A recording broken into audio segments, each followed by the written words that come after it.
Há uma pergunta que atravessa os séculos como uma ferida aberta. Por que o mal, mesmo condenado por todos, continua vencendo? Por que os mentirosos ascendem, os cruéis prosperam e os justos se calam? Hannah Arendt, uma das mentes mais lúcidas do século XX, olhou para as ruínas do nazismo e não buscou monstros, buscou explicações humanas. E o que encontrou foi ainda mais assustador. O mal não triunfa pela força, mas pela indiferença. O mal pode ser banal, mas o pensamento nunca é. Neste mergulho, você vai entender como o mal se disfarça de normalidade, como o medo e o silêncio o alimentam, e como o pensamento, simples, mas perigoso, é a única arma capaz de enfrentá-lo. Este é um convite para atravessar o coração sombrio da condição humana e compreender o que Arendt chamou de a banalidade do mal, a tragédia de um mundo que parou de pensar. Ao longo deste vídeo, você não apenas entenderá a filosofia de Hannah Arendt, você verá o espelho de um tempo que se repete. Um tempo em que a pressa substituiu a consciência e o conformismo se tornou o verdadeiro tirano. Mas também descobrirá a esperança que Arendt viu escondida entre os escombros, a capacidade humana de começar de novo. Mesmo nas ruínas, ainda podemos pensar. E, portanto, ainda podemos ser livres. Capítulo 1. A banalidade do mal. Quando o horror se disfarça de normalidade. Há um tipo de mal que não ruge, não queima, não sangra, mas se espalha como neblina. Ele não se revela em gestos grandiosos e crueldade, mas nas pequenas concessões diárias, nas ordens obedecidas sem reflexão, nas escolhas que deixamos de fazer por conforto. Foi esse o mal que fascinou e horrorizou Hannah Arendt.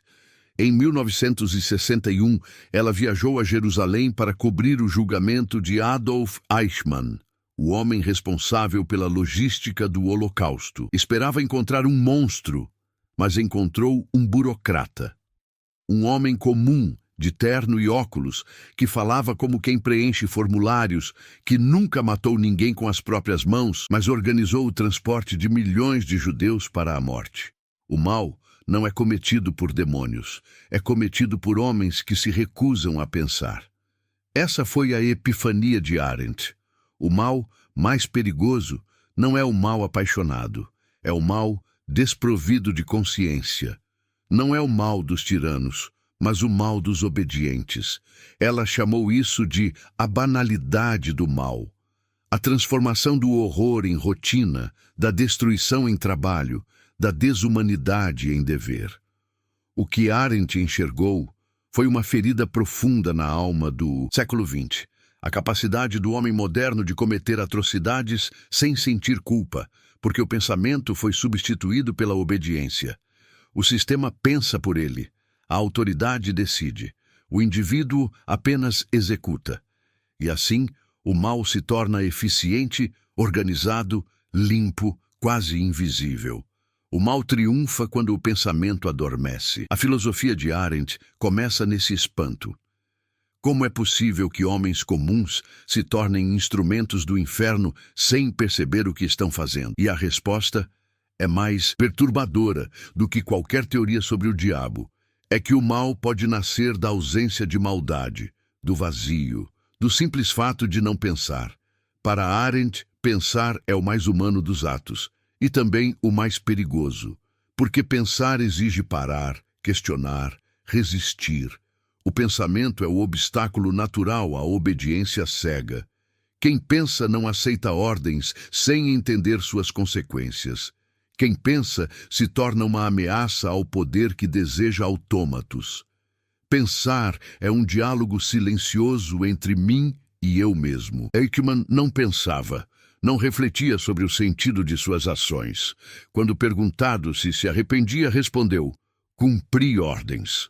Essa frase, para Arendt, era o símbolo da tragédia moderna, a substituição da consciência pela eficiência. O homem deixou de ser moral e se tornou funcional. Na visão de Arendt, o mal nasce quando o pensamento se ausenta. porque o pensamento é o que conecta o indivíduo ao humano universal. Sem ele, o homem se isola, perde a empatia, deixa de ver o outro como igual. É nesse vazio que o mal se instala, não como fúria, mas como indiferença. O século XX ensinou que a barbárie não precisa de monstros, basta uma massa de homens que seguem ordens. O totalitarismo, para Arendt, não foi apenas um regime político, mas uma falha espiritual. A morte do pensamento autônomo. A obediência é o terreno fértil do mal. O pensamento, dizia ela, é a única forma de resistência verdadeira. Pensar é desobedecer à estupidez coletiva. É o ato solitário que mantém o humano vivo, mesmo sob tirania. E é por isso que os regimes totalitários odeiam os pensadores, porque eles são os únicos que não podem ser totalmente dominados. O pensamento cria raízes de liberdade. Mesmo quando o corpo é aprisionado, a mente livre continua a questionar. E isso basta para que o poder se sinta ameaçado. Eis o paradoxo que Arendt enxergou. A filosofia, muitas vezes vista como inútil, é a única força capaz de impedir o mal absoluto. Pensar é perigoso, mas não pensar é fatal. A banalidade do mal, portanto, não é um conceito sobre monstros, é um espelho. Cada vez que aceitamos uma injustiça sem refletir, cada vez que obedecemos uma ordem absurda por conveniência, cada vez que deixamos de agir por medo, um fragmento desse mal silencioso se espalha no mundo. A grande tragédia da humanidade, dizia Arendt, não é o mal em si, mas a incapacidade de reconhecê-lo, quando ele se disfarça de normalidade. Arendt escreveu sobre o mal no século XX, mas sua filosofia ecoa com ainda mais força no século XXI. Hoje, o mal não se manifesta em campos de concentração, mas em algoritmos que decidem o destino de milhões, em sistemas que exploram pessoas sem rosto, em tecnologias que transformam seres humanos em números. O mal não desaparece, ele se adapta. Vivemos na era da indiferença automatizada. A violência não é mais física, é estrutural, digital, invisível. Empresas, governos, máquinas, ninguém é culpado, porque todos estão cumprindo ordens dentro de um sistema. A lógica é a mesma. De Eichmann, eu só estava fazendo o meu trabalho. O perigo é que quanto mais sofisticada a civilização, mais distante nos tornamos das consequências de nossos atos. O homem moderno mata com cliques, condena com opiniões, destrói com silêncio. E quanto mais longe o sofrimento do outro, mais fácil é justificá-lo. A distância é o novo disfarce do mal. Para Arendt, o único antídoto é o retorno ao pensamento, mas não o pensamento abstrato, e sim o pensamento moral. Aquele que pergunta, se todos fizessem o que estou fazendo, o mundo seria melhor? Essa é a base da responsabilidade. O pensamento autêntico não é o que explica o mundo, é o que impede que ele se torne inumano. O mal moderno não grita, ele desliza nas telas, nas burocracias, nas distrações. E o perigo é que quando tudo é permitido em nome da eficiência, a ética morre sufocada pela conveniência. Arendt alertou, o futuro do mal é a indiferença em escala global. E talvez já estejamos vivendo nela. O mal não exige ódio, basta ausência de reflexão. O que Arendt nos ensina é simples e devastador. Enquanto houver pensamento, há humanidade. Pensar é o último refúgio da alma diante do absurdo. Não é uma tarefa intelectual, é um ato moral. A consciência é o único tribunal que nunca pode ser abolido. O homem que pensa é livre, mesmo em meio à tirania, porque ele responde apenas a si mesmo. E essa responsabilidade é o que impede o mal de se tornar banal outra vez. A filosofia de Hannah Arendt é um lembrete permanente de que o mal não nasce da escuridão, nasce da luz esquecida, do cotidiano, da pressa, da obediência. O mal triunfa quando o homem deixa de dialogar com sua própria consciência. Pensar é, portanto, o gesto mais revolucionário que existe. E talvez, no fim, o mal só pareça vencer porque a maioria parou de pensar. Enquanto um homem for capaz de refletir sobre o que faz, o mal nunca vencerá por completo. Capítulo 2. O julgamento de Eichmann, o homem que obedeceu demais. Em 1961, Hannah Arendt se sentou no Tribunal de Jerusalém e testemunhou algo que mudaria a história do pensamento moderno. Diante dela, não estava um ditador enlouquecido, nem um fanático gritando slogans. Estava um homem comum, de aparência burocrática, modos educados e fala entediante. Seu nome era Adolf Eichmann. Responsável pela logística da solução final, ele organizou o transporte de milhões de judeus para os campos de extermínio nazistas. E, ao ser interrogado, dizia coisas como: cumpri ordens, segui a lei, fiz meu dever. Eichmann não era um monstro, era um funcionário exemplar. Essa constatação chocou o mundo e transformou Hannah Arendt em uma das vozes mais polêmicas de sua época. Ela esperava encontrar um símbolo do mal absoluto, mas encontrou um funcionário que parecia incapaz de compreender a gravidade do que fizera. Ele não odiava as vítimas, não se via como assassino, não se considerava culpado.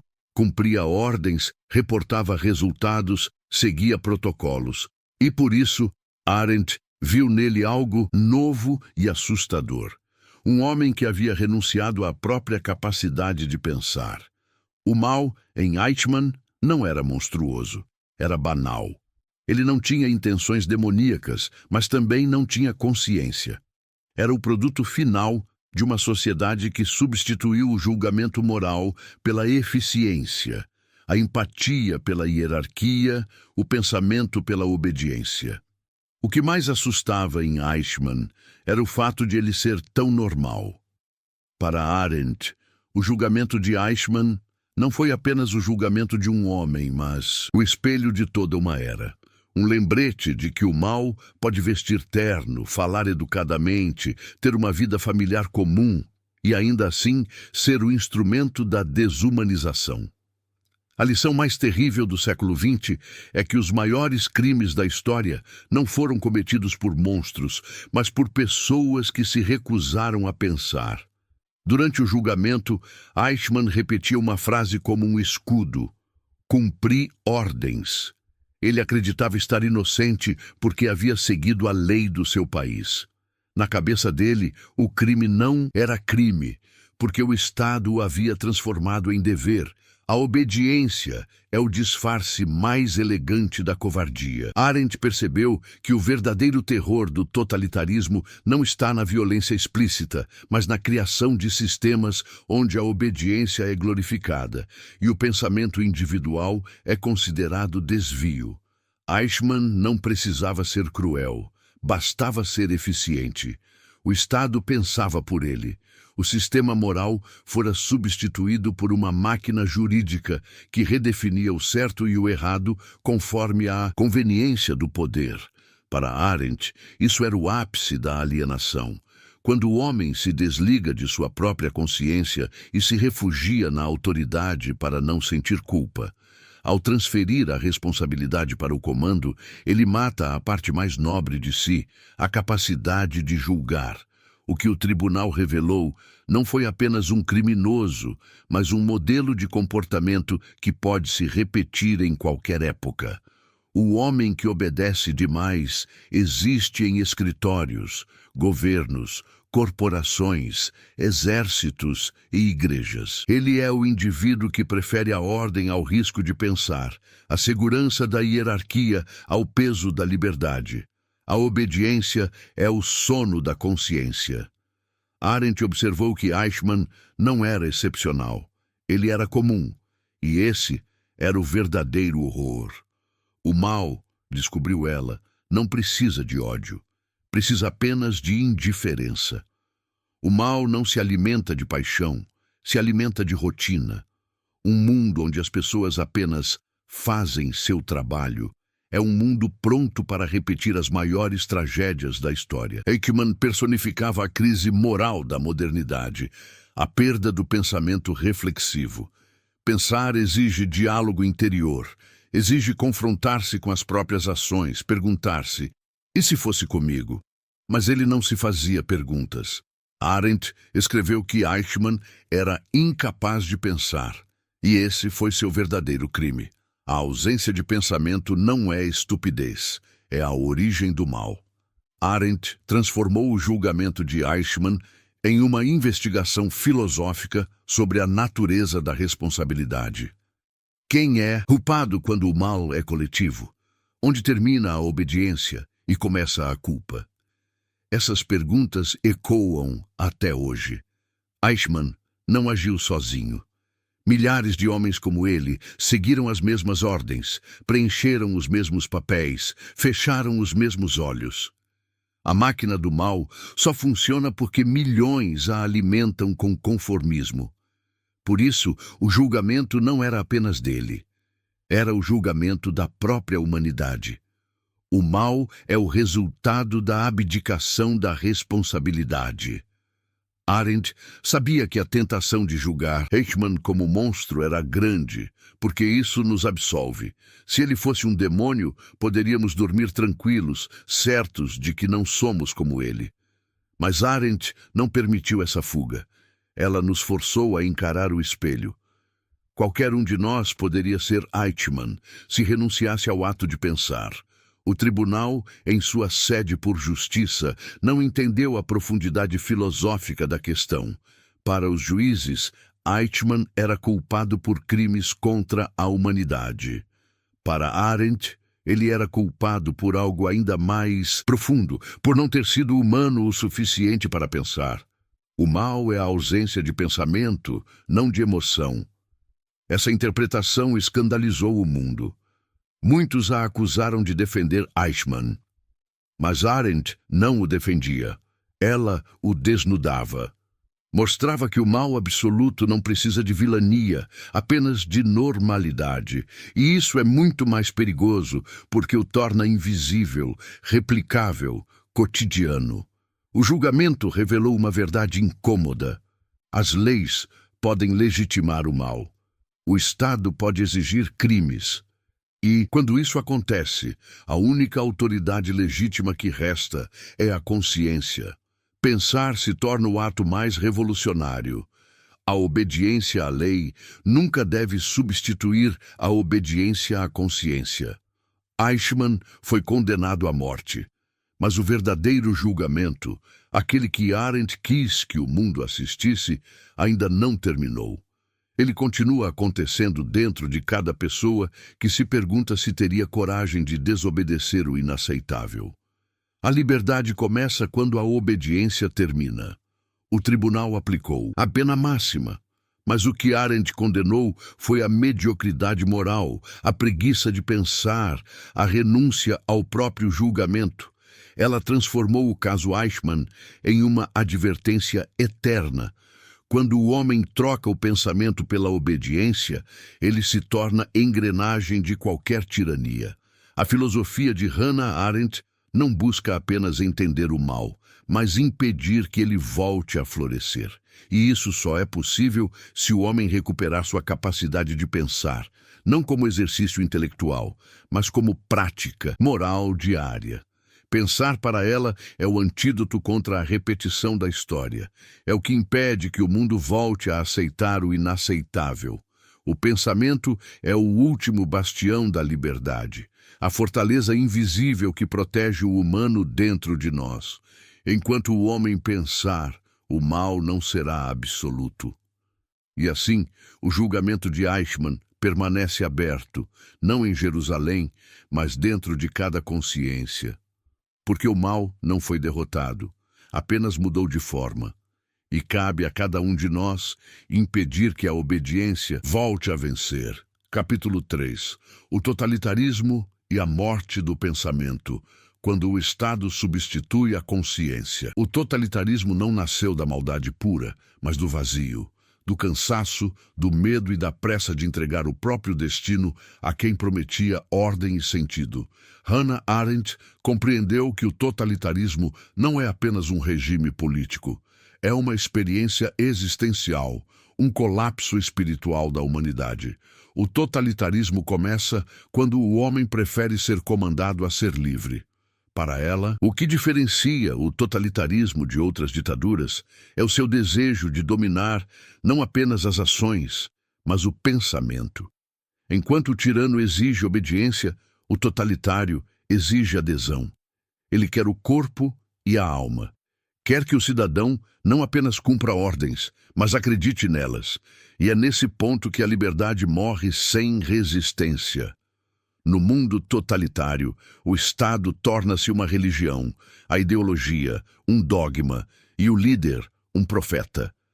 Não há mais espaço para dúvida, porque duvidar é crime.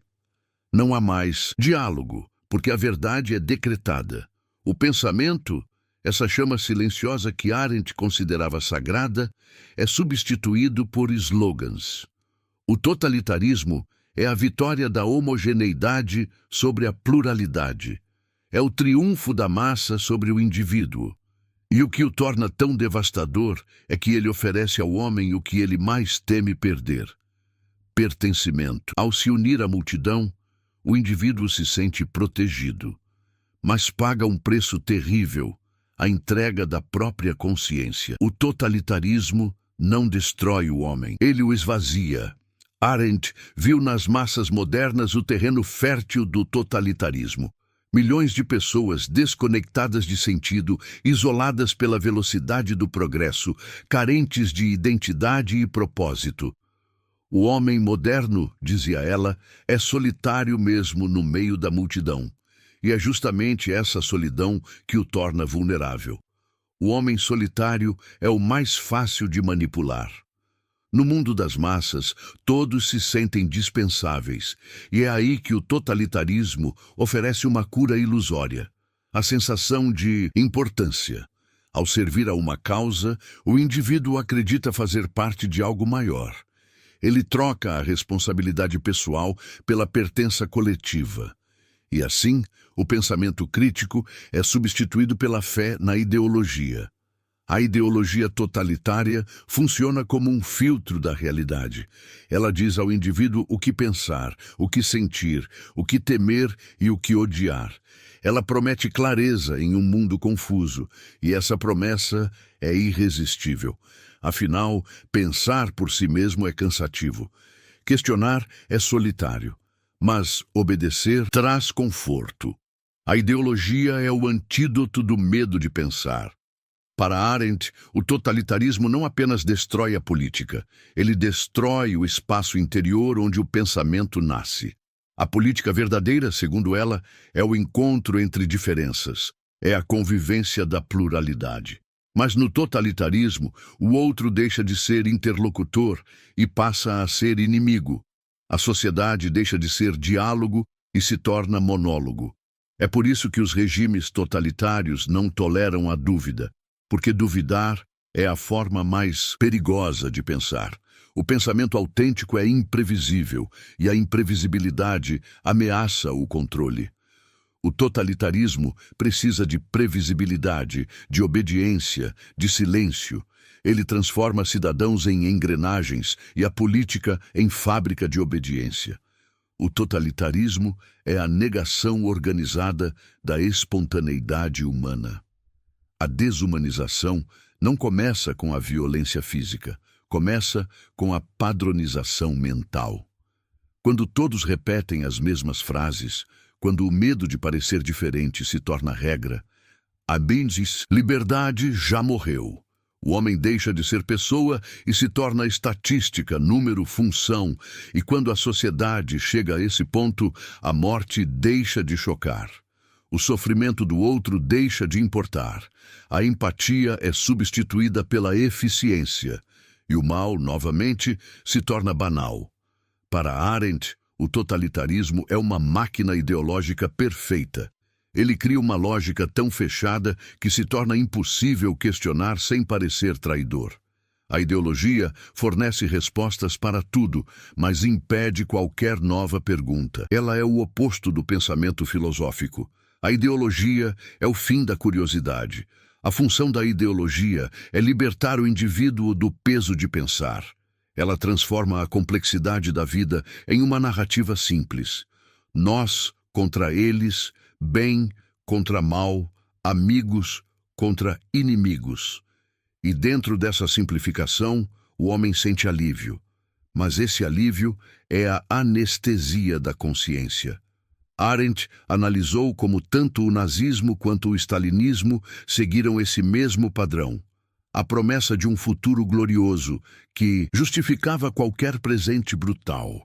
A ideologia convence as pessoas de que a violência é necessária para alcançar um mundo melhor.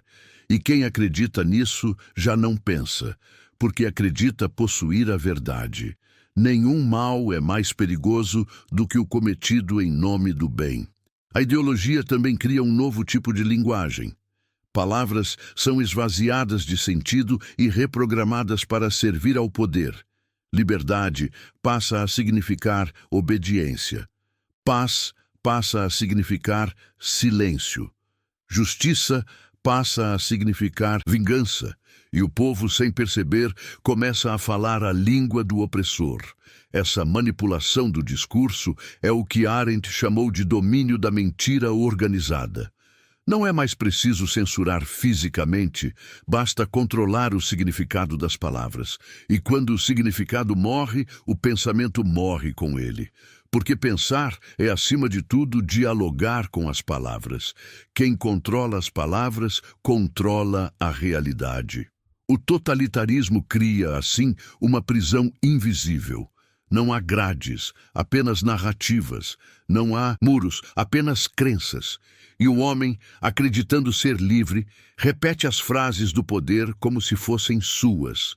Essa é a forma mais sofisticada de dominação. Quando a mente trabalha contra si mesma. O homem obedece sorrindo. A servidão se disfarça de convicção e a liberdade se torna lembrança distante. Arendt acreditava que o pensamento é a última fortaleza da liberdade. Mesmo que o corpo esteja aprisionado, enquanto o homem for capaz de refletir, ele não é totalmente dominado. Pensar é o ato de resistência por excelência. O totalitarismo pode censurar livros, controlar a mídia, reescrever a história, mas não pode apagar o diálogo interior do ser humano. E é por isso que o pensamento é perigoso, porque ele é silencioso, imprevisível, indestrutível. Pensar é lembrar que existe algo em nós que o poder não alcança. É o espaço onde o homem conversa com sua própria consciência, onde ele julga suas ações sem precisar de leis, onde ele se reconcilia com a verdade que o Estado tenta apagar. Arendt dizia que o pensamento é a base da responsabilidade. Quem pensa não precisa de mandamentos, porque o pensamento é o próprio tribunal interior. E é isso que o totalitarismo tenta destruir. Essa voz íntima que sussurra não.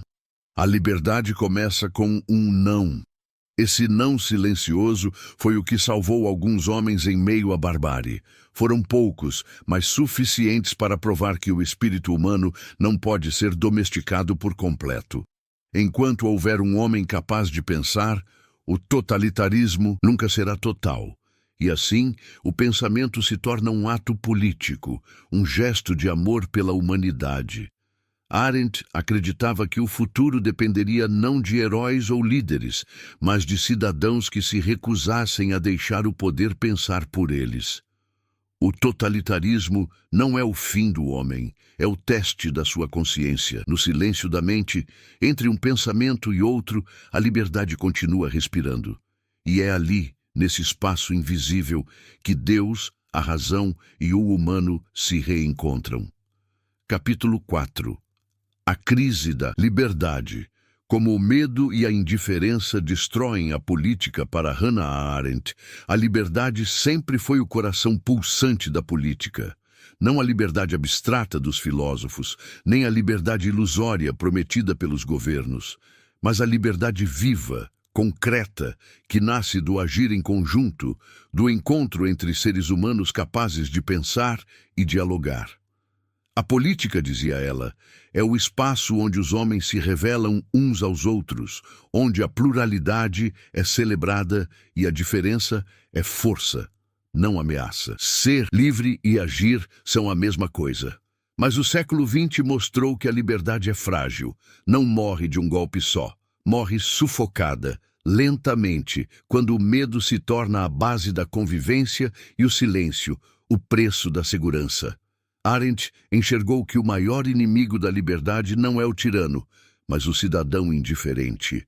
Aquele que, cansado de pensar, entrega seu poder de decidir em troca de conforto e previsibilidade.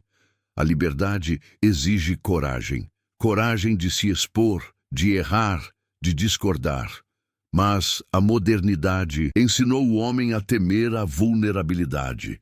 E quem tem medo de errar acaba preferindo ser governado por quem promete ordem. É assim que nasce a crise da liberdade. Não no campo de batalha, mas dentro da consciência de cada indivíduo que escolhe o silêncio. O medo é a prisão mais eficaz já inventada. Arendt acreditava que o mal da modernidade era a transformação da política em administração. O Estado passou a ser visto como uma máquina e o cidadão como uma peça. A liberdade deixou de ser o centro da vida pública e se tornou um luxo, algo que só existe quando sobra tempo. O homem moderno, ocupado em sobreviver, deixou de participar da construção do mundo. A política morre quando os homens deixam de aparecer uns aos outros. A política, para Arendt, não é apenas votar ou obedecer leis. É o espaço onde o humano se realiza como ser livre. É ali que as ideias se chocam e se transformam, que as pessoas constroem significados, que o mundo se renova. Mas quando esse espaço é tomado pela indiferença, ele se transforma em cenário vazio. As decisões passam a ser tomadas por poucos, os que têm o poder, o dinheiro ou o controle da narrativa. O desaparecimento da verdadeira política é uma das maiores tragédias do nosso tempo. Arendt via nas democracias modernas o mesmo sintoma que precedeu o totalitarismo: a apatia das massas. Um povo distraído é um povo vulnerável, e o poder, quando não é questionado, cresce em silêncio, como uma sombra. A indiferença é o terreno fértil da tirania. A crise da liberdade não vem apenas da repressão, mas do esvaziamento da responsabilidade. As pessoas se acostumaram a delegar tudo, a políticos, a empresas, a algoritmos, a especialistas. Mas a liberdade não pode ser terceirizada. Ela é um exercício, uma disciplina diária. E cada vez que escolhemos não agir, abrimos espaço para que outros decidam por nós.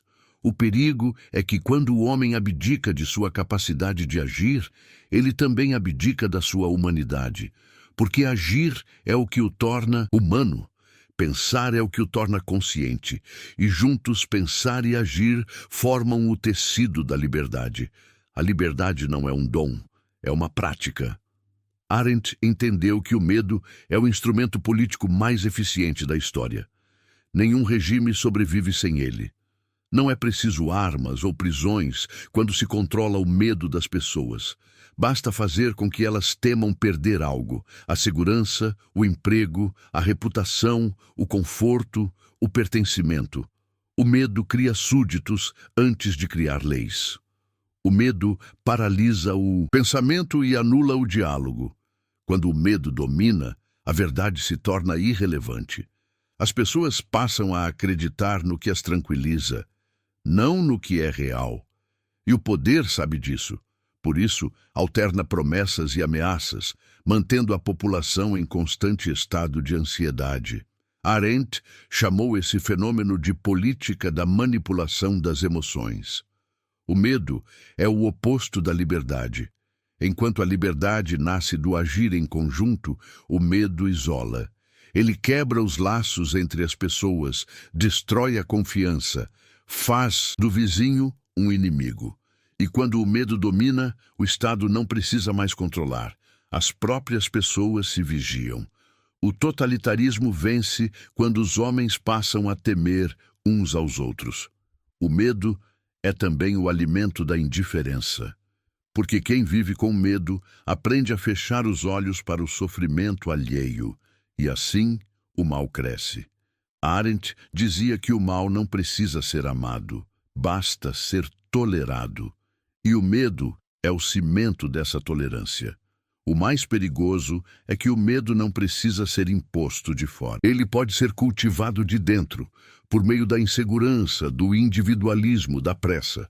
Quando o homem acredita que está sozinho, ele se torna facilmente manipulável. E quem controla o medo, controla a realidade. Nada é mais fácil de governar do que um povo cansado. Para Arendt, a liberdade não é uma utopia, é um estado de espírito. Ela renasce toda vez que um homem escolhe pensar por si mesmo, toda vez que duas pessoas se reúnem para falar honestamente, toda vez que alguém age em nome do que é certo, mesmo quando é mais seguro se calar.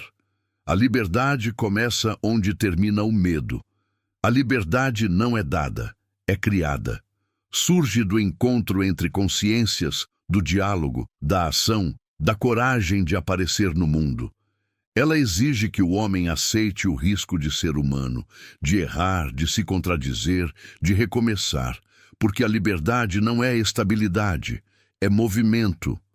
O que Arendt chamou de ação é o núcleo da vida política, o poder de iniciar algo novo. E esse poder está em todos, independente de cargos, ideologias ou posições. Basta um gesto, uma palavra, um não, para que o mundo volte a respirar.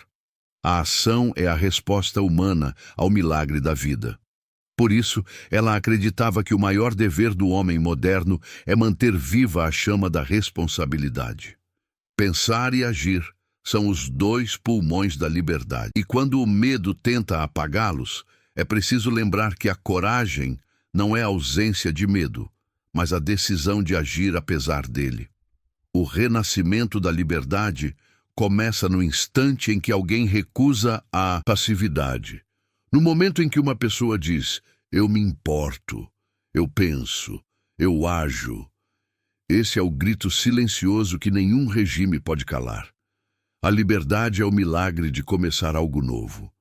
A filosofia de Hannah Arendt é um chamado à coragem. Ela não nos pede para sermos heróis, mas para sermos humanos, plenamente humanos. Porque no fim, é isso que o poder teme, o homem que pensa, age e ama sem pedir permissão. Capítulo 5. O julgamento e o perdão. Como o pensamento pode redimir o mundo. Após testemunhar a crueldade dos regimes totalitários, Hannah Arendt não se tornou cínica. Ela não acreditava que a humanidade estivesse condenada, mas sabia que ela precisava aprender a pensar de novo. Para ela, o maior erro do século XX foi confundir progresso técnico com evolução moral. O homem construiu máquinas incríveis, mas esqueceu como julgar suas próprias ações. E sem julgamento, o mal volta sempre, disfarçado de eficiência, patriotismo ou fé. O mal não se extingue, ele retorna sempre que o pensamento adormece. Arendt acreditava que o pensamento é a primeira forma de redenção. Não o pensamento lógico, calculista, mas o pensamento reflexivo, aquele que interroga, hesita e se volta para dentro. Pensar é um ato moral, porque exige empatia, colocar-se no lugar do outro. O problema é que, nas sociedades modernas, o pensamento virou distração de poucos e não dever de todos. Ela via o julgamento como a essência do pensamento moral. Julgar é interromper o fluxo automático das ações, é criar uma pausa entre o impulso e o gesto, é olhar para o mundo e perguntar, isso é certo? Isso é humano? E é nessa pausa que nasce a liberdade interior. Quem julga por si mesmo não precisa de ordens nem doutrinas. Ele é autônomo porque pensa. Julgar é o modo como o pensamento se manifesta no mundo. Arendt se inspirou em Sócrates para entender o valor do julgamento. Ela dizia que o filósofo grego foi o primeiro homem verdadeiramente político, não porque fundou uma escola, mas porque transformou o pensamento em prática moral. Sócrates não dizia às pessoas o que pensar. Ele as obrigava a pensar por si mesmas. Seu método era o diálogo, o confronto, o espelho.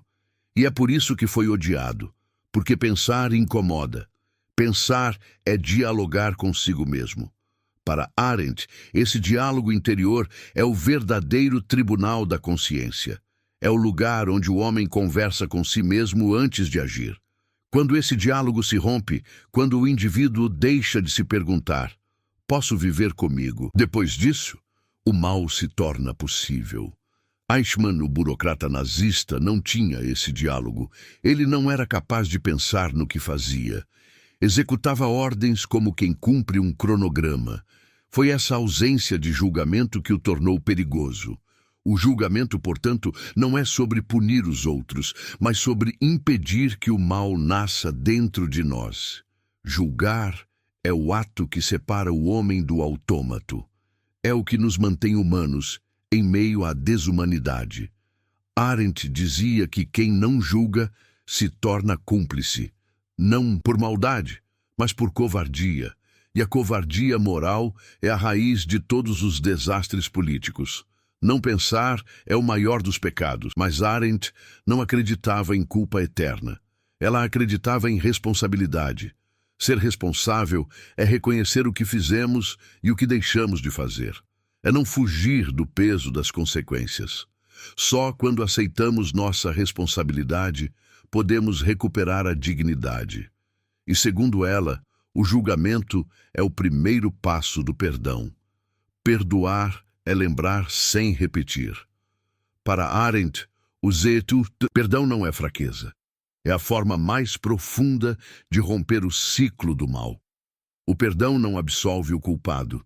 Liberta o inocente da prisão do ódio. Enquanto o castigo se volta para o passado, o perdão se volta para o futuro. Ele reconhece o que aconteceu, mas escolhe não permitir que o erro determine o que virá. Perdoar é libertar o mundo do peso da irreversibilidade. A irreversibilidade era para Arendt um dos maiores dramas humanos. Tudo o que fazemos no mundo é irreversível. Não há como desfazer um gesto, uma palavra, uma guerra, mas o perdão é a única força que pode reabrir o tempo. Ele não apaga, mas transforma. É o gesto que devolve à humanidade a capacidade de começar de novo. Arendt via o perdão como uma força política, não apenas religiosa. Ele permite que sociedades destruídas pelo ódio reencontrem o chão da convivência. Sem perdão, não há política, apenas vingança.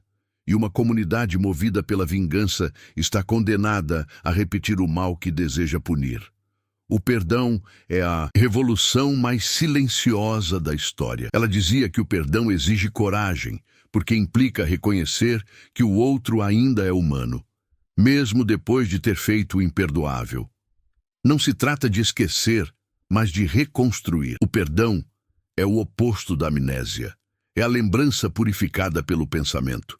Esse conceito surge em contraposição à ideologia totalitária, que tenta apagar o passado para controlar o presente. Arendt acreditava que a memória era uma forma de justiça. Lembrar é um ato político, mas lembrar com ódio é continuar prisioneiro. Lembrar com compreensão é libertar o futuro. O perdão é o ponto em que o homem supera o destino. No fim de sua vida, Arendt acreditava que a única salvação possível para a humanidade estava no retorno do pensamento, no renascimento da capacidade de julgar, compreender e perdoar. Ela via a filosofia não como teoria, mas como terapia da civilização. Pensar é o remédio contra o esquecimento, contra a repetição cega da história, contra a banalidade do mal. Pensar é o ato de reconciliação com o mundo. Quando o homem pensa, ele cura a ferida entre o que é e o que poderia ser. Ele transforma o trauma em compreensão, a dor em sabedoria, a culpa em responsabilidade. E é por isso que Arendt dizia que o pensamento é perigoso, porque ele devolve poder ao indivíduo. O pensamento, o julgamento e o perdão formam o triângulo ético da sua filosofia. Pensar impede o mal de nascer. Julgar impede que ele se repita. E perdoar impede que ele se perpetue. Esses três atos, juntos, formam o que Arendt chamava de condição humana, a capacidade de recomeçar mesmo após a queda. A humanidade sobrevive porque pode começar de novo. O pensamento nos reconecta à pluralidade. O julgamento nos devolve a responsabilidade e o perdão nos oferece futuro. Sem esses três elementos, a civilização afunda na espiral do ressentimento. Arendt acreditava que a grande tarefa do século XXI seria reconstruir o espaço do diálogo, não entre ideologias, mas entre consciências. Porque o mundo só muda quando alguém se atreve a pensar, julgar e perdoar ao mesmo tempo. Enquanto houver quem pense, o mal nunca vencerá por completo. No final, a filosofia de Hannah Arendt não é uma advertência, é um convite. Um chamado para que o homem volte a habitar o mundo com lucidez e amor. E para que nunca se esqueça de que a redenção não virá de deuses nem governos, mas do simples, silencioso e revolucionário ato de pensar. Capítulo 6. A condição humana. Pensar, agir e amar como resistência ao caos. Ela escreveu um mapa da alma moderna, um espelho onde o homem pudesse ver o que se tornou e o que ainda pode ser. Depois de observar os horrores do totalitarismo, as mentiras políticas e o colapso da empatia, ela se fez uma pergunta: como o ser humano pode continuar digno de existir?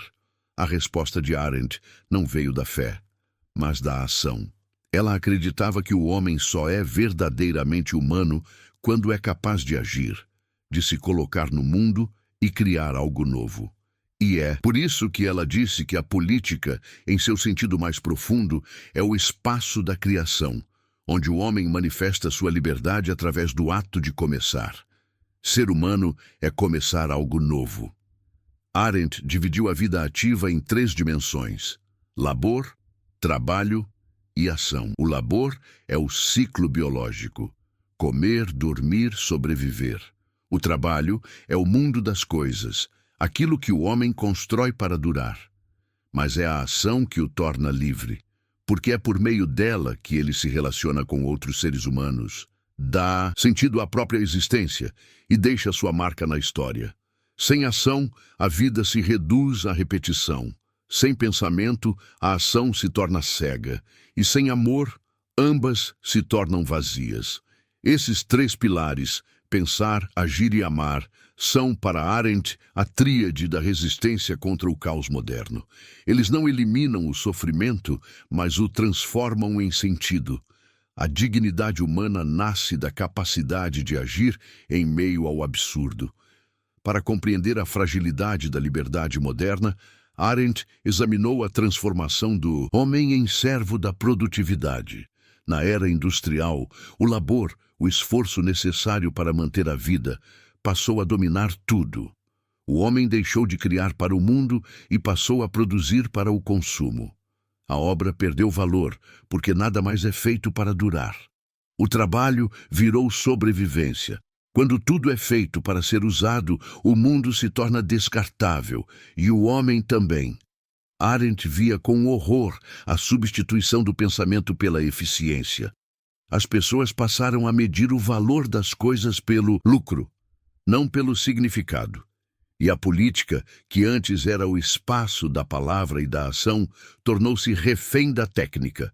Quem domina a tecnologia domina o discurso. Quem domina o discurso domina a percepção. E quem domina a percepção domina o mundo. Essa inversão é o que ela chamava de crise do mundo comum. O mundo comum é o espaço simbólico onde as pessoas se encontram como iguais, onde o diálogo cria realidades compartilhadas. Mas quando tudo se reduz a interesse e utilidade, esse mundo desaparece. O homem passa a viver entre objetos, não entre pessoas. O mundo deixa de ser humano quando as pessoas deixam de se reconhecer. O que resta é a solidão das massas, milhões de indivíduos conectados, mas isolados. O trabalho constante os mantém ocupados demais para pensar e a distração constante os impede de sentir. O tempo, antes sagrado, se torna mercadoria e a alma, antes espaço de reflexão, vira apenas mais uma engrenagem. Arendt enxergava nessa corrida cega o prenúncio de uma nova forma de totalitarismo, não político, mas tecnológico. Um poder silencioso, sem rosto, que controla não pela força, mas pela dependência. O homem moderno acredita ser livre, mas está preso ao ciclo de produção e consumo que o esvazia. O perigo do futuro não é a tirania dos tiranos, mas a servidão voluntária dos satisfeitos. Se o trabalho constrói o mundo das coisas, a ação constrói o mundo das relações. E é nesse espaço invisível entre os homens que Arendt enxergava a verdadeira possibilidade de redenção. A ação é o poder de iniciar. Ela é o milagre da imprevisibilidade humana. Mesmo em meio ao caos, o homem pode escolher agir de forma diferente e, com isso, alterar o curso da história. A ação é o milagre que impede o mundo de se tornar previsível. A ação, porém, exige coragem. Coragem para se expor, para errar, para enfrentar o julgamento. Agir é aparecer diante dos outros, mostrar quem se é, colocar o próprio nome em jogo. E isso é o oposto da passividade que o mundo moderno cultiva. Na era digital, a ilusão da participação substitui a verdadeira ação. Postar uma opinião, seguir uma causa, cancelar um inimigo, tudo parece ação, mas é apenas reação. A ação verdadeira exige presença, diálogo e consequência. Ela cria laços e assume riscos. É o que torna a política viva. Agir é colocar o corpo onde a consciência está. Para Arendt, cada ato humano é uma semente. Mesmo os menores gestos têm poder transformador. Ela acreditava que o mundo só muda quando alguém age sem cálculo, por amor ao humano. Esse amor que ela chamou de amor mundi é o amor pelo mundo apesar de suas falhas. É o sentimento que impede o cinismo, que devolve esperança sem ingenuidade. Amar o mundo é continuar tentando, mesmo quando ele parece perdido. A ação e o amor para Arendt são inseparáveis, porque só quem ama o mundo é capaz de agir para transformá-lo. E só quem age por amor é capaz de criar algo que dure além de si. O ódio destrói rápido, mas o amor constrói silenciosamente. E é isso que o poder teme. Em seus últimos escritos, Arendt começou a falar do amor como o ato mais profundo do pensamento. Não o amor romântico, mas o amor filosófico, aquele que reconhece o valor da existência mesmo em meio ao sofrimento. Amar o mundo é recusar-se a abandoná-lo. Ela acreditava que pensar é amar de forma racional e amar é pensar de forma afetiva. Ambos se alimentam da mesma fonte, a responsabilidade. Pensar sem amor é frieza. Amar sem pensar é cegueira. Mas quando o homem une os dois, ele cria sabedoria. A verdadeira resistência ao caos, dizia ela, não está em dominar o mundo, mas em permanecer humano dentro dele. O caos é inevitável, mas o sentido não é. E cada ato de pensamento, cada gesto de amor, cada palavra que cria diálogo é uma forma de reorganizar o mundo. O pensamento é o amor que se tornou forma. A filosofia de Arendt termina onde começou, na fé inabalável, na capacidade humana de recomeçar. Mesmo após os campos de concentração, as guerras, as mentiras políticas, ela acreditava que o homem ainda podia escolher o bem, não por esperança ingênua, mas por decisão consciente. O milagre é o fato de que, apesar de tudo, o mundo continua. A condição humana é, acima de tudo, um convite à responsabilidade. Arendt nos pede para agir sem medo, pensar sem dogma e amar sem ingenuidade. Porque o verdadeiro poder não está em controlar o mundo, mas em sustentá-lo com dignidade. Pensar, agir e amar. Este é o tripé da liberdade. Enquanto o homem for capaz de criar sentido, o caos nunca vencerá. E enquanto houver alguém disposto a amar o mundo mesmo em sua feiura, a humanidade continuará tendo futuro. Capítulo 7. O amor mundi e o sentido de continuar. Quando o pensamento se torna compaixão. Hannah Arendt acreditava que o maior gesto de coragem do ser humano não era lutar, mas continuar. Continuar mesmo quando o mundo parece ruir, quando o mal parece vencer, quando o cansaço se torna maior do que a esperança. Ela chamou esse impulso silencioso de amor mundi, o amor pelo mundo, não pelo que ele é, mas pelo que ainda pode ser. O amor mundi é o amor que não precisa de recompensa. Ele ama o mundo simplesmente porque é o nosso. Para Arendt, amar o mundo era um ato de resistência moral. Porque é fácil amar o ideal, mas quase impossível amar o real, imperfeito, contraditório, injusto. O amor mundi nasce quando o homem, apesar da decepção, escolhe permanecer.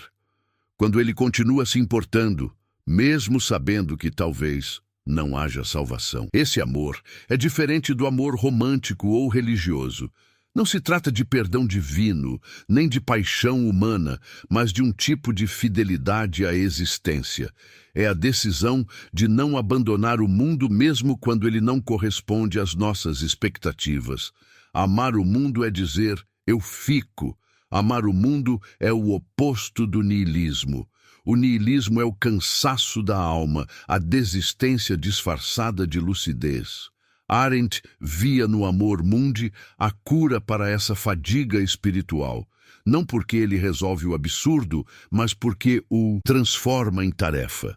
O mundo não precisa ser perfeito para ser amado, precisa apenas ser assumido. Arendt via a compaixão não como sentimento passivo, mas como a forma mais ativa de pensamento. Compaixão, para ela, é a capacidade de ver o outro sem filtros ideológicos, de reconhecê-lo como humano mesmo quando discordamos. É uma virtude perigosa, porque exige vulnerabilidade. E o poder moderno teme a vulnerabilidade, porque ela humaniza. Compreender é o primeiro passo do amor. A compaixão não nasce da piedade, mas da imaginação moral. É o exercício de se colocar no lugar do outro sem querer ser ele. É o oposto da indiferença, a força que reata o laço entre pessoas e mundo. Arendt dizia que pensar é uma forma de compaixão, porque pensar de verdade é compreender, e compreender é recusar a condenação automática. Após estudar as origens do totalitarismo, ela percebeu que a compaixão era o elemento que faltava na política. A burocracia destruiu a empatia, o medo destruiu o diálogo, e o resultado foi uma civilização funcionalmente eficiente, mas moralmente falida. A compaixão devolve humanidade ao poder. Ela impede que a política se transforme em cálculo. O que salva o mundo é a pequena capacidade humana de começar de novo. A compaixão é a ponte entre o pensamento e a ação. Ela transforma a lucidez em movimento, o entendimento em gesto. É o ponto onde o amor deixa de ser contemplativo e se torna criador. Por isso, Arendt dizia que o amor mundi é o motor de toda a política digna desse nome. Amar o mundo é não aceitar que ele se degrade, é agir para preservá-lo, mesmo que não sejamos recompensados. É cuidar do que é comum, a linguagem, a memória, o espaço compartilhado. A compaixão é o cimento invisível dessas estruturas. Ela mantém o humano de pé, mesmo quando a civilização treme. O amor pelo mundo é a forma mais rara de coragem. Arendt acreditava que o amor mundi nasce no silêncio. Não no silêncio da apatia, mas no silêncio da escuta. O mundo fala de mil maneiras, e quem ama aprende a ouvir. O silêncio é o espaço onde o pensamento amadurece, onde o coração aprende a discernir. O amor, quando amadurece, fala menos. Arendt era uma mulher de paradoxos. Ela desconfiava do sentimentalismo, mas acreditava profundamente no amor. Sabia que o amor mal compreendido pode destruir tanto quanto o ódio. Mas também sabia que, sem ele, o pensamento se torna estéril. Ela escreveu que o amor é a única força que nos impede de transformar o mundo em um campo de cálculo e dominação. No amor mundi, não há expectativa de reciprocidade. Amar o mundo é aceitar que ele nunca será justo o suficiente, belo o suficiente ou compreensível o suficiente, e ainda assim continuar o amando. Esse amor não consola, exige responsabilidade. Amar o mundo é cuidar do que existe, mesmo quando ele parece não merecer cuidado. O amor mundi é o antídoto contra o desespero. O silêncio de quem ama o mundo é um tipo de oração sem religião. É o momento em que o pensamento se curva diante do mistério da existência. Arendt via nesse gesto uma forma de humildade filosófica, a coragem de não entender tudo. Amar o mundo é aceitar a imperfeição como parte da beleza. E nesse sentido, o amor é o ponto onde o pensamento se torna poesia. Pensar é uma forma de amar o que ainda não entendemos. O amor mundi é o fio que mantém o mundo unido. Não é um sentimento, mas uma decisão diária. Continuar. Continuar a pensar, a cuidar, a agir, a esperar. Arendt acreditava que essa perseverança silenciosa é a verdadeira forma de transcendência humana. O amor pelo mundo é a fé sem teologia. Enquanto muitos buscavam redenção em doutrinas, ela a buscou na presença. No simples fato de estar aqui, de olhar para o outro, de continuar escrevendo, mesmo quando tudo parecia perdido. Para Arendt, o amor é o gesto que desafia o tempo. Ele não muda o mundo inteiro, mas impede que ele se desfaça completamente.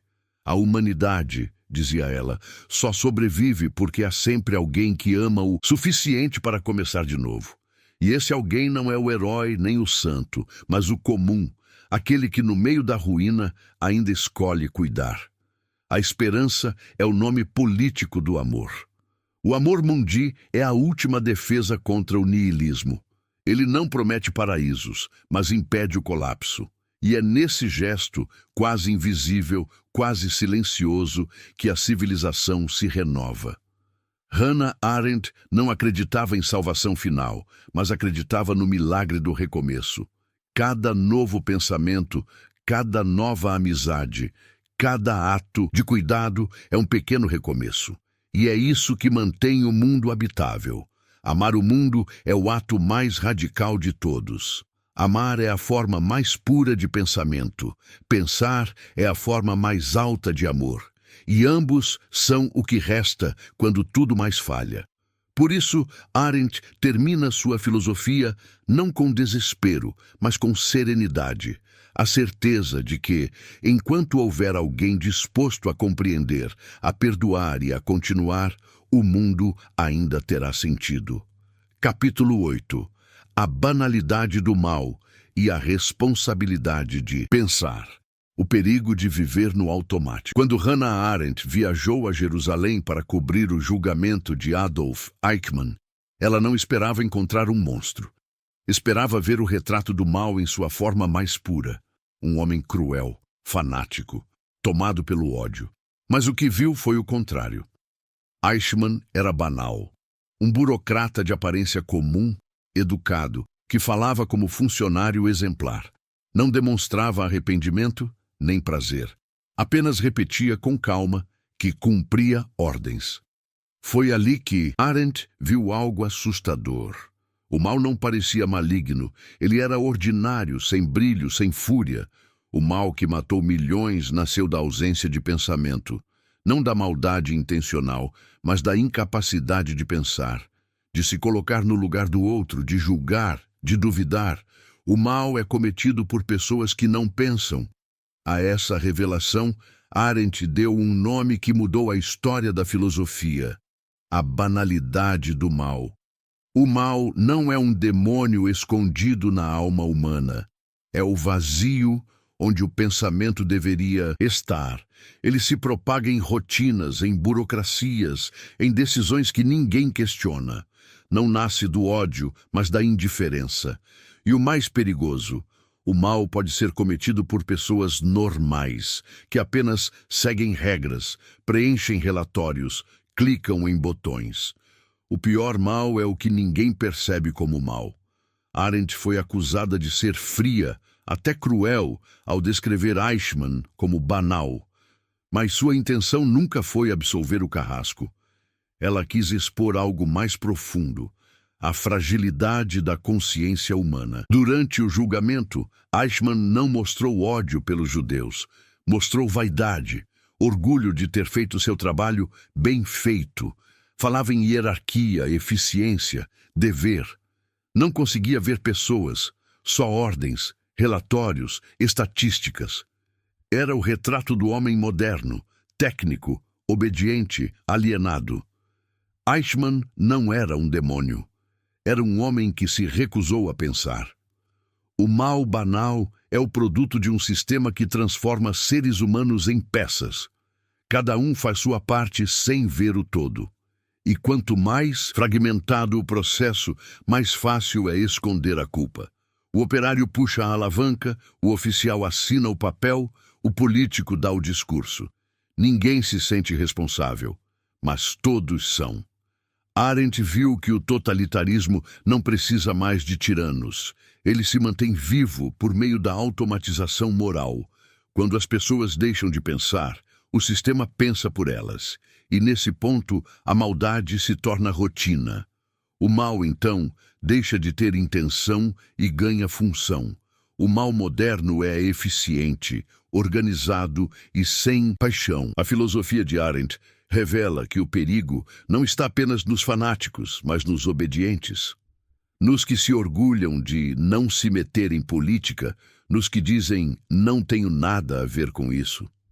Porque é nessa passividade que o mal cresce, não em grandes atos, mas em pequenos silêncios. O julgamento de Eichmann foi mais do que um evento jurídico, foi um espelho. E nele, Arendt viu a face de uma humanidade que já não pensa.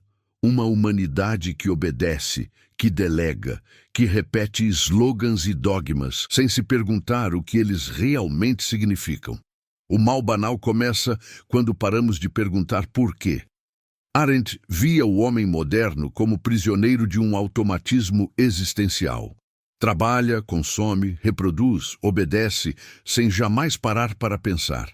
E quando o pensamento desaparece, a consciência desaparece com ele. É assim que o mal se torna possível sem culpa e a crueldade se torna rotina sem questionamento. Quem pensa é incapaz de cometer o mal. O pensamento, dizia ela, não é luxo.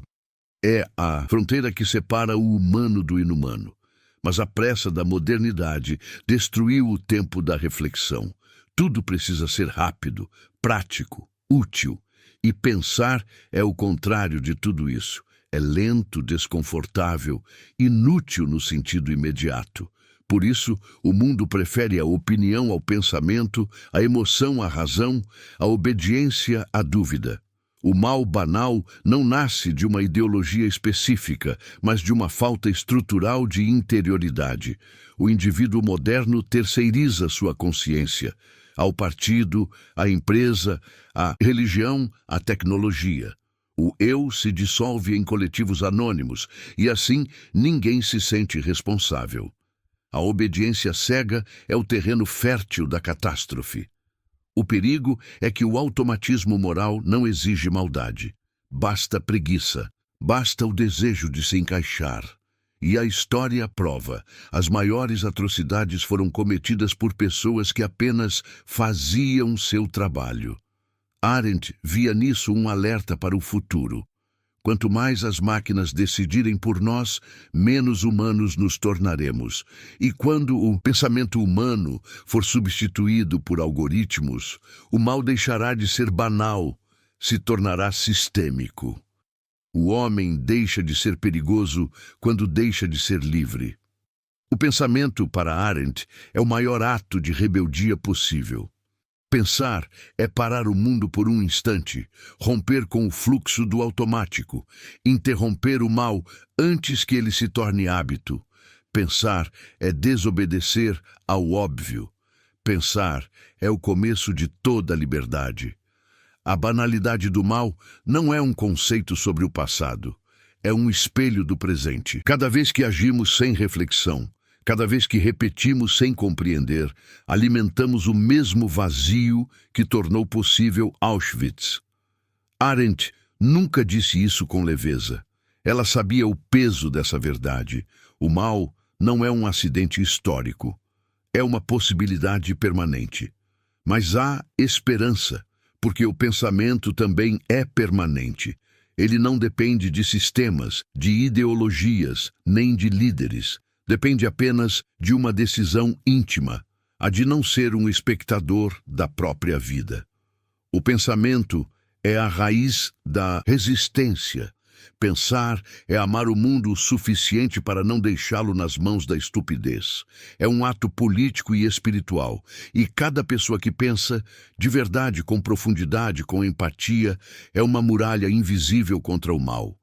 Arendt acreditava que o futuro dependeria menos das leis e mais dos pensadores silenciosos, os que não aceitam explicações prontas, os que têm coragem de duvidar, os que dizem não quando todos dizem sim. A coragem de pensar é o último refúgio da dignidade.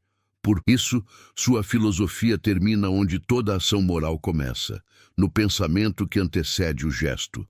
Enquanto o homem for capaz de pensar, o mal jamais se tornará absoluto, porque o pensamento, essa chama solitária, é a única força capaz de impedir que o mundo desabe de novo. Capítulo 9. Entre o passado e o futuro. A luta de Arendt contra o esquecimento. Para Hannah Arendt, o maior perigo da modernidade não era o mal em si, mas o esquecimento. O esquecimento do que o homem é capaz de fazer, do que já foi feito em nome do bem, do peso que a liberdade carrega.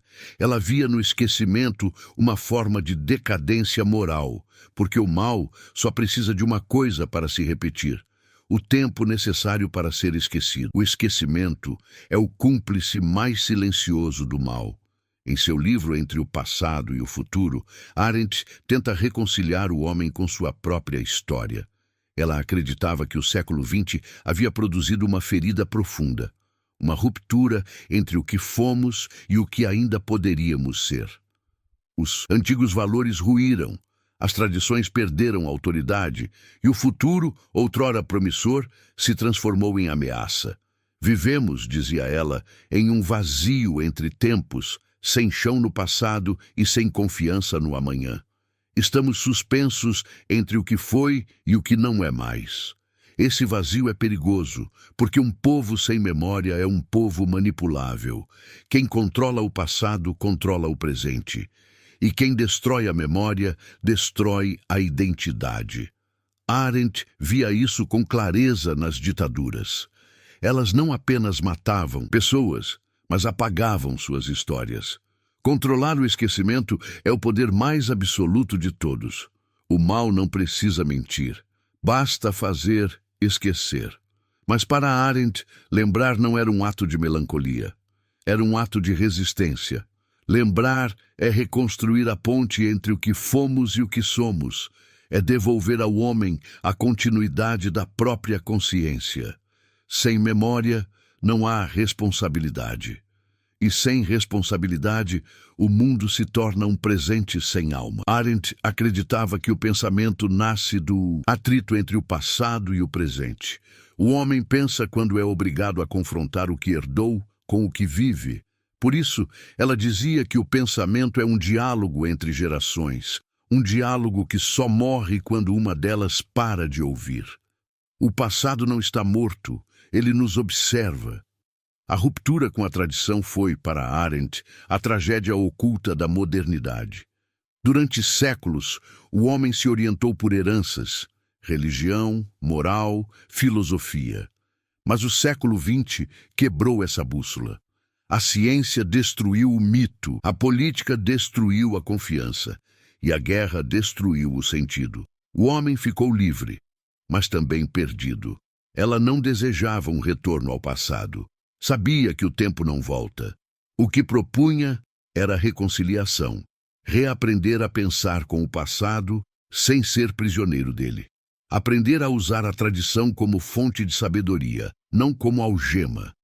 O passado deve ser julgado, não repetido. Arendt acreditava que a educação era o instrumento mais poderoso para essa reconciliação.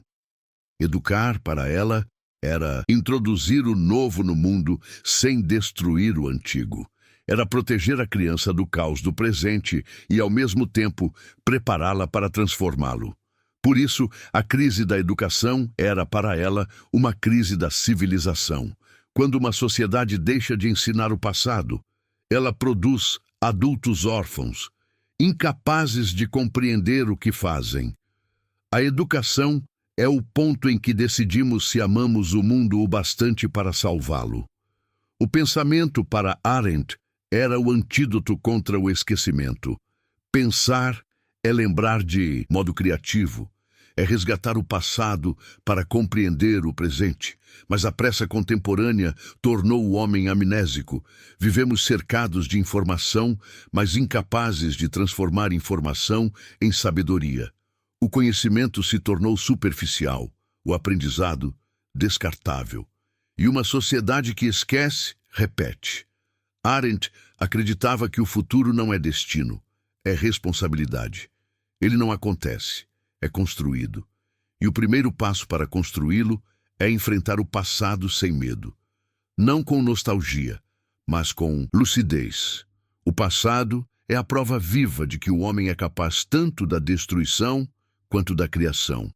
Por isso, olhar para ele não é olhar para trás, é lembrar de onde nascem nossas escolhas. O futuro pertence àqueles que sabem lembrar. Entre o passado e o futuro há um espaço vazio, e é nesse espaço que o homem age. Esse intervalo é o lugar da liberdade. Arendt chamou esse fenômeno de natalidade, a capacidade humana de começar algo novo, de romper o ciclo da repetição.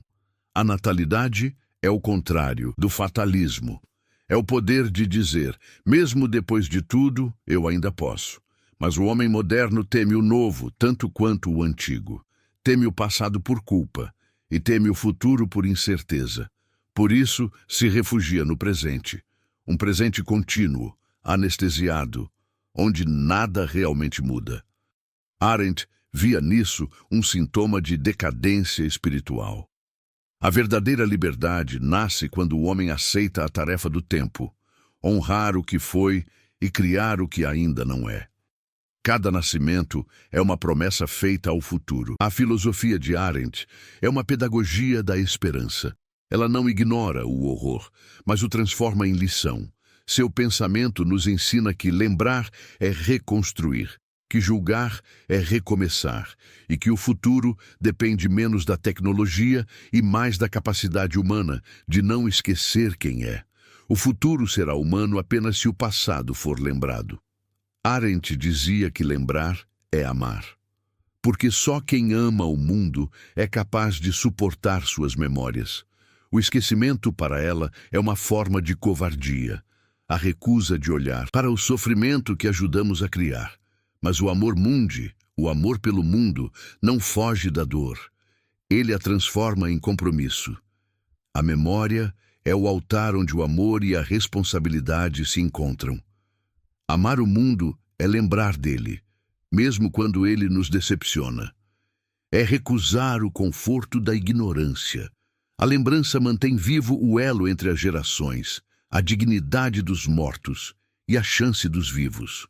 Por isso, o esquecimento é o primeiro passo da barbárie, porque apaga as fronteiras entre o bem e o mal, entre o erro e o aprendizado. A memória é o solo da moralidade. Arendt acreditava que o sentido de continuar está em lembrar. O passado é um espelho e um aviso, e quem se recusa a encará-lo está condenado a repeti-lo. Mas lembrar não é se aprisionar, é libertar. É compreender que o que foi vivido pode ser usado como ferramenta para o que virá. A luta de Arendt contra o esquecimento é uma luta pela alma humana. Ela sabia que uma civilização não morre quando perde guerras, mas quando perde a memória. E é por isso que pensar, para ela, era um ato de amor. Pensar é lembrar, julgar é cuidar, agir é perpetuar. Enquanto houver quem lembre, o mundo ainda pode ser salvo. O passado é o livro da humanidade, um livro que nunca deve ser fechado. Cada lembrança lida com coragem é uma página nova escrita com dignidade. E o futuro, para Hannah Arendt, é o nome que damos à responsabilidade de lembrar. Capítulo 10. A promessa e o perdão. A última esperança de Hannah Arendt para o mundo moderno. Quando Hannah Arendt olhou para o século XX, viu algo pior que a destruição física, viu a destruição da confiança. Os homens haviam deixado de acreditar uns nos outros, nas instituições, no próprio futuro. O tecido moral da humanidade estava rasgado e a única forma de reconstruí-lo, segundo ela, era por meio de dois atos que pareciam frágeis, mas continham um poder revolucionário: prometer e perdoar. A promessa e o perdão são as duas faculdades que nos permitem continuar. Para Arendt, o mundo humano é feito de relações, de palavras dadas, de compromissos assumidos. Mas o tempo, com sua imprevisibilidade, torna tudo incerto. Vivemos cercados de incerteza e ainda assim precisamos agir, decidir, confiar. É nesse abismo entre o imprevisível e o necessário que nascem o perdão e a promessa. Eles são as pontes que ligam o passado ao futuro. Prometer é uma forma de estabilizar o tempo. Perdoar é uma forma de libertá-lo. Juntos, eles criam a continuidade que o caos tenta destruir. Arendt dizia que a vida em comum só é possível porque, apesar do erro e da traição, os homens ainda acreditam que a palavra tem peso. E enquanto houver palavra, há esperança. A confiança é o milagre mais humano de todos. Prometer é um ato político e espiritual. É o gesto de se amarrar voluntariamente ao futuro, de dizer: eu serei o mesmo amanhã. Mesmo sabendo que o mundo muda, que as vontades mudam, que o tempo muda tudo. É um pacto de identidade. Prometer é afirmar a continuidade do eu em meio à inconstância do mundo. Para Arendt, a promessa é o cimento invisível da comunidade. Sem ela, nenhuma convivência é possível. Casamentos, amizades, alianças, governos, todos se sustentam na palavra. E quando a palavra perde valor, a civilização desmorona em cinismo. É o que ela via nas democracias modernas: contratos quebrados, promessas vazias, discursos sem alma. O homem moderno fala, mas não se compromete. E quando o compromisso desaparece, a confiança morre. Arendt dizia que prometer é o antídoto contra a imprevisibilidade. Porque o futuro é incerto, mas a promessa o torna habitável. Ao prometer, o homem cria um pequeno porto no meio da tempestade. Diz: aqui algo é seguro, e é nessa segurança simbólica que o amor, a política e a arte podem florescer. O futuro é o campo do possível e a promessa é sua bússola. Mas prometer também é perigoso, porque quem promete se torna vulnerável. É preciso coragem para se vincular, para dizer: eu farei, em um mundo que prega o desapego. Prometer é um ato de resistência contra o individualismo. É reconhecer que nossa liberdade só existe quando compartilhada. A promessa é o oposto da indiferença. A liberdade não é o direito de romper, mas a capacidade de cumprir. Arendt via no ato de prometer um elemento ético essencial. Ele nos obriga a agir de forma coerente. nos lembra que cada decisão cria um mundo e que a palavra, quando sustentada, é o tijolo da realidade moral.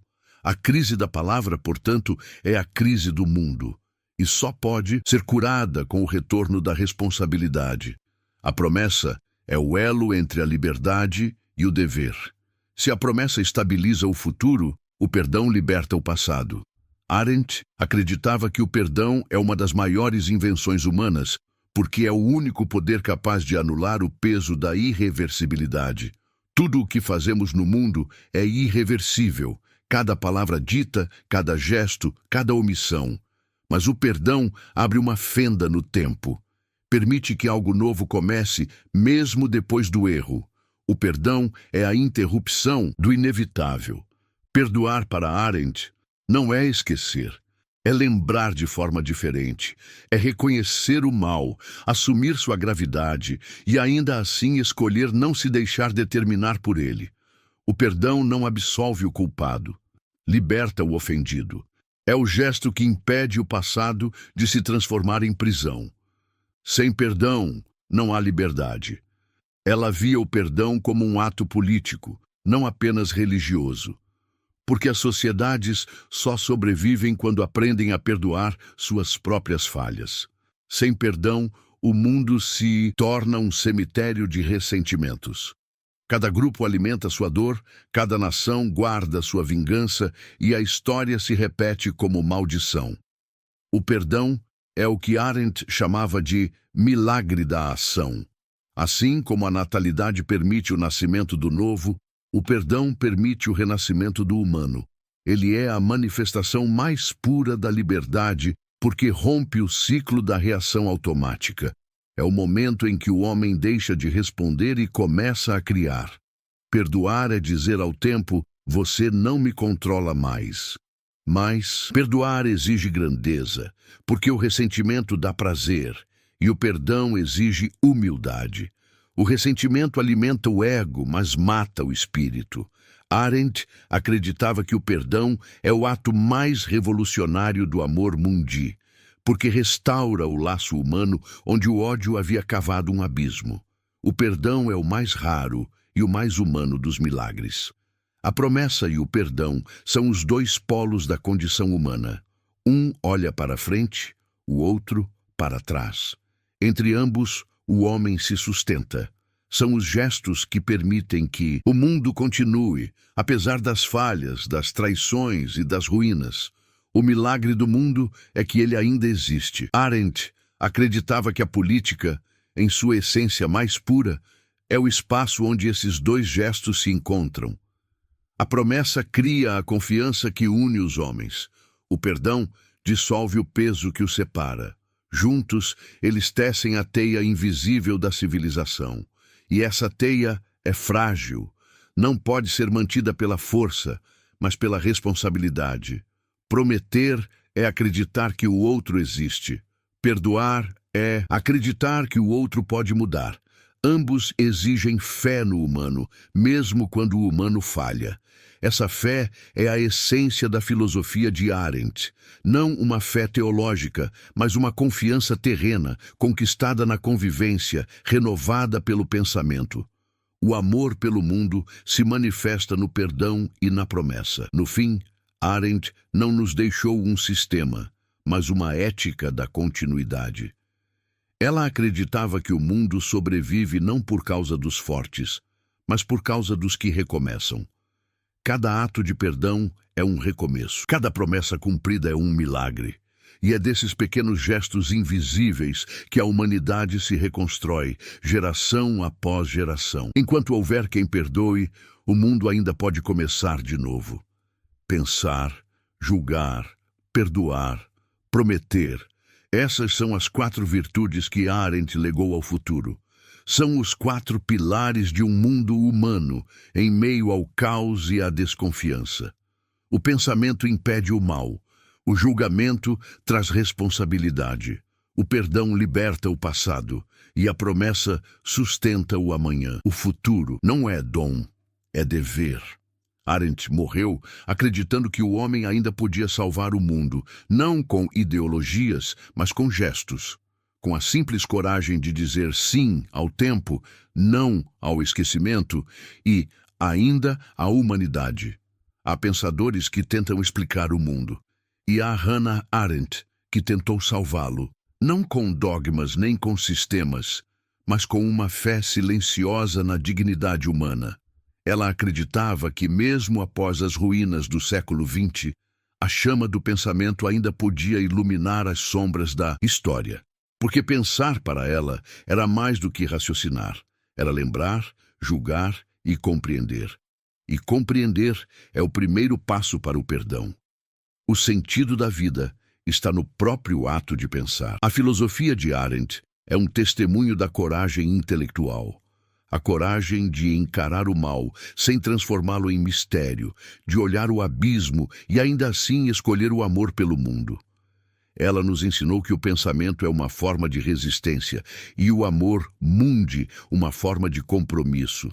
Ser humano, dizia, ela é continuar, mesmo quando não há garantias de vitória. O pensamento impede o mal de nascer, o julgamento impede que ele se repita, o perdão liberta o passado, a promessa constrói o futuro. Esses 4 atos, simples, humanos, silenciosos, formam a espinha moral do mundo. São eles que sustentam o tecido invisível da convivência, que impedem o caos de se tornar definitivo. A liberdade começa no instante em que escolhemos pensar. O legado de Arendt não é uma doutrina, mas uma postura diante da existência. Ela nos convida a estar no mundo com lucidez e compaixão, a resistir à banalidade do mal com a banalidade do bem, aquele bem pequeno, cotidiano, feito de escolhas conscientes, de gestos éticos, de palavras mantidas. Ela acreditava que a humanidade se mantém viva não por causa das grandes revoluções, mas por causa dos pequenos milagres diários. Cada vez que alguém pensa por si mesmo, que alguém compreende sem julgar, que alguém perdoa. A humanidade não precisa ser salva, ela precisa ser compreendida. No fim, Hannah Arendt não ofereceu respostas, mas devolveu perguntas. E é nelas que o mundo encontra sentido. Porque o homem que ainda se pergunta é o homem que ainda não desistiu. E enquanto houver quem pense, quem ame, quem julgue, quem perdoe, o mal nunca vencerá por completo. O pensamento é o milagre que impede o fim. E pensar no silêncio da própria consciência é o ato mais revolucionário que ainda nos resta. Cada novo nascimento é uma nova chance para o mundo. E talvez seja esse o verdadeiro ensinamento de Hannah Arendt, que o milagre da vida não está em mudar o mundo inteiro, mas em não deixar o mundo morrer dentro de nós.